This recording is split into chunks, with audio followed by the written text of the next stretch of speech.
My boyfriend thought I needed some fresh air. I've never really been a fan of the great outdoors, but he insisted on taking me to his family's cabin in Michigan for a Thanksgiving weekend getaway. No crazy shopping or internet access. It would just be him and I for 3 days, surrounded by the woods. I figured at least we would be inside and not in a tent. The family was traditional and held onto the place for over 50 years, or something like that, so there was still no working plumbing or electricity in the actual cabin. When we arrived late Thanksgiving night, we had to light all the candles immediately and get a fire going. We also had to use an outhouse, so I avoided drinking anything on the drive up. I was so full of dinner, but I did not want to wash anything down. I wasn't searching for an outhouse that I had never been in the dark. Once things warmed up a bit, we set up in a bed in front of the fire and talked for a while. We were both finishing up midterms in our final year at college, and we had plans to move in together. I was so excited, talking about furniture and a new car with him. I completely overlooked his pouring me more and more champagne. As we neared about 1 a.m, he told me he was so tired from eating and driving that he was going to step outside to use the restroom, then go to sleep. As he stood up, it hit me all at once. I had to use the bathroom too. Lucky for him, he could just step out front. But I didn't have that luxury. I was forced to bundle up and head to the back of the cabin. As I prepared to walk out, I told him I was very nervous.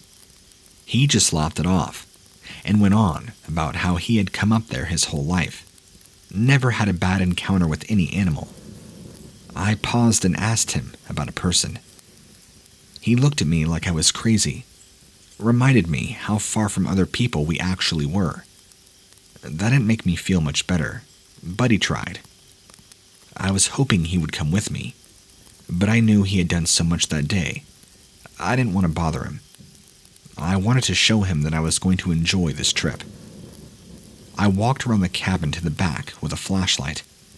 I turned it on, and as soon as I stepped outside, I held it directly in front of me. I didn't realize that I should have probably pointed it down so I wouldn't trip. I walked slowly enough as the small wooden outhouse appeared, under a half-lit moon. It wasn't terribly far.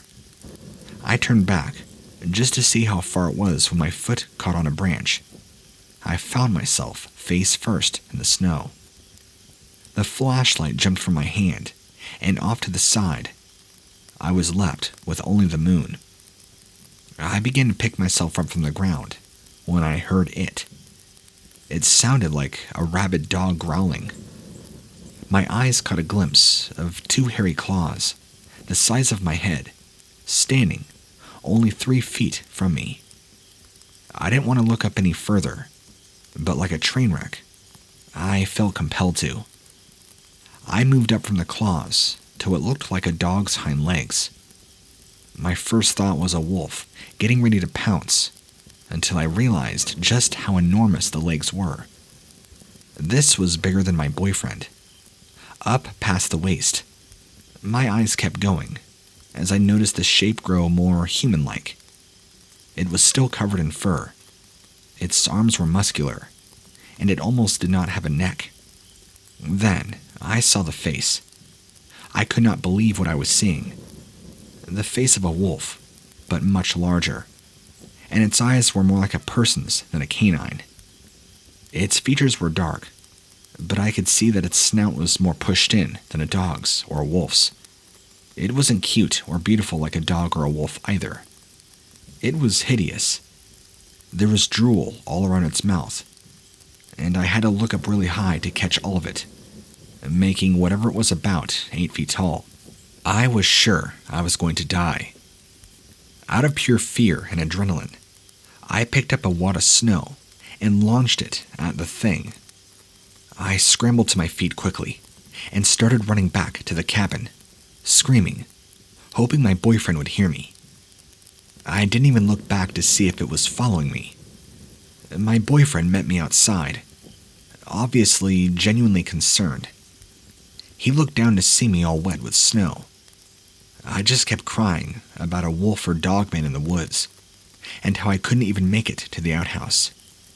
He grabbed my hand, walked me back to where I fell to see if it was still there. There was nothing, but I picked up the flashlight and pointed at the footprints that it left in the snow. They led back into the woods. I showed him I wasn't crazy. He took the flashlight, kissed me, pushing me towards the outhouse. After I used the bathroom, I was afraid to walk out. I didn't know if that thing would come back. Instead, it was just my boyfriend, reaching for my hand to walk me back inside. He said he thought it was just my imagination getting the best of me, but I know what I saw, and I had showed him the footprints to prove it. After a night of virtually no sleep, I begged him to take us back home. We spent our weekend together at my apartment, where we began planning the wedding. I had him sell the cabin.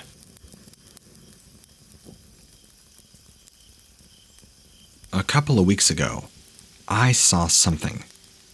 Even now, I don't know how to think or feel about it. I come from a town that is close to the mountains, so wildlife is common. It's an everyday thing there.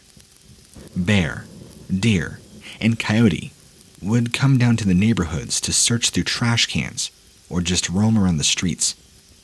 We would even see mountain lions, but that was rare. Around wintertime, though, more than any other animal, you would see the coyotes. You would never see more than 2 at a time, and generally, they were never a threat. As long as you waved your arms and yelled, it was enough to scare them off.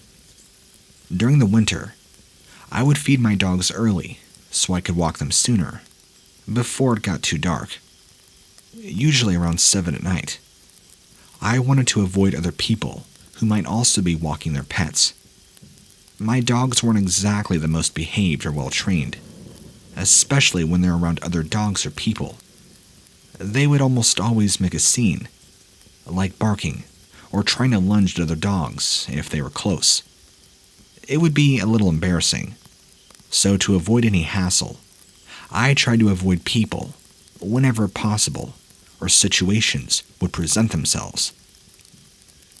Also, as a precaution, I would carry a stun gun that I had bought. No reason other than to have some protection. I never had to use it, and hoped that I never would. This particular night, I was headed back home with my dogs. Typically, I would walk around the block once or twice, and on this night, one of my dogs was constantly turning to look at something. When I would turn to look too, I saw nothing. Any noise would usually grab their curiosity, but I just needed to call their name, and they would continue walking. The street was wide, lined with parked cars, with a few streetlights, but it can get pretty dark on the street. Visibility, sometimes totally non-existent. While my dogs were sniffing around by a tree, I saw something behind a van parked across the street, peeking its head over the top from the other side.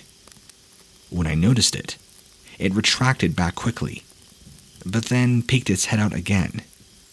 It was another dog checking us out. It appeared to look like a German Shepherd, dark hair with a long snout. Definitely was not a coyote. They were typically light gray and thin. Figuring it had run away or even gotten lost, I tried calling it over to see if it had a collar. When I tried calling for it, the dog retreated back.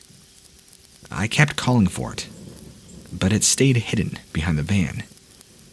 I was sure it couldn't be too far from the owner, so they'd probably be searching for it. I gave up, decided to continue walking home. But one of my dogs continued to glance back to where we had seen the dog. As I was walking, I began thinking. Something was different. The thing that really stuck with me was its eyes. They were bright yellow. I figured maybe it was just a mixed breed, maybe part wolf. That's when my dogs stopped again to sniff. I looked up, saw the same dog again, hidden behind some closer cars, peering around the back bumper. I tried to see if I could get it to come to me, but instead, it began growling, exposing an overamount of razor-sharp teeth. My dogs noticed it and began whimpering and crying, clearly scared. This thing slowly moved from behind the van and slunk towards me. Being much bigger than I thought, I was still having a hard time seeing clearly because it was still hidden by the shadows. I was getting nervous. This dog thing was getting hostile. I took out my taser, let out a couple of buzzes, which usually works with coyotes. It did stop for a split second, but didn't appear deterred. It continued walking in my direction. I began waving my arms around, screaming, and trying to make myself big, the same way you do to stop a bear. Just then, it stood up on its hind legs. It was not a dog at all. It was massive, easily 8 feet tall, and began walking towards me. I couldn't move. Every instinct was telling me to run and to get away, but I was petrified by the huge animal in front of me. It was not a dog. It was not a human either. It had the body of a man, but the head of a dog, with a wolf-like face, and I could see all those teeth even more.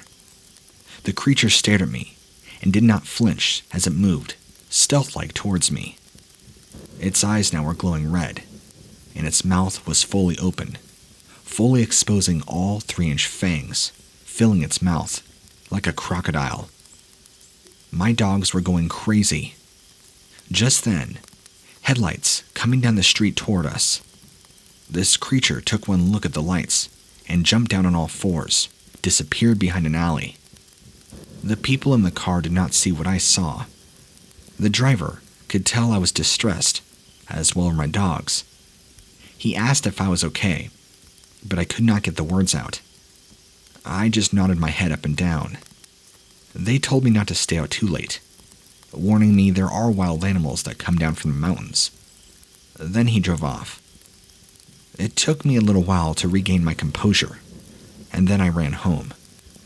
Since that night, I've made it a habit to walk my dogs only on my street, or I keep them in my front yard, but never after dark. When I think back on it, something that bothered me the most was its mouth, its exposed fangs. When the headlights reached the dog, and for a brief second when I got a good look at it, it appeared to almost have a human expression, like it was happy or smiling at me, like it was enjoying going to get me. That fear will never leave me. I was dealing with something that was potentially far more intelligent than any animal